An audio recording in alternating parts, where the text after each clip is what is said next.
मोमो और चीकू जंगल में रहते थे। एक गर्म धूप वाली दोपहर को चीकू ने पूछा, पापा, क्या हम कहीं ठंडी जगह जा सकते हैं?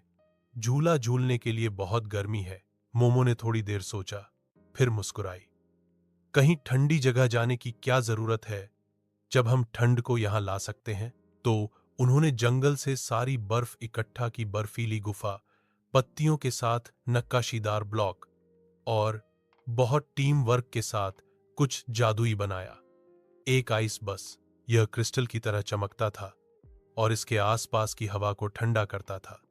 जंगल के जानवरों ने विस्मय में देखा। जैसे ही वे अपनी ठंडी रचना को जंगल में घुमाने ही वाले थे कि कलू नाम का एक शरारती काला बंदर प्रकट हुआ।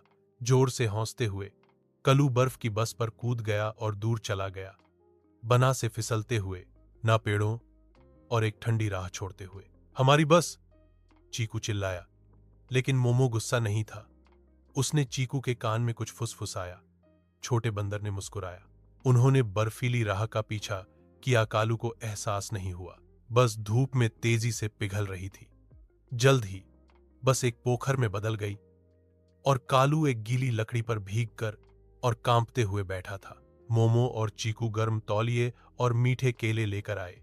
कालू को अच्छा लगा। लपस्वाए, मैं भी बस इसे सवारी करना चाहता था, उसने स्वीकार किया। मोमो मुस्कुराई। अगली बार पूछना, हम एक साथ एक बड़ा बना सकते हैं। उस दिन से आइस बस एक साझा जंगल का अजूबा बन गई और कालू, चीकू और मोमो सबसे ऊंचे अंजीर के पेड़ों की छाया में एक साथ इस पर सवार हुए। मेरी चैनल को सब्सक्राइब करें।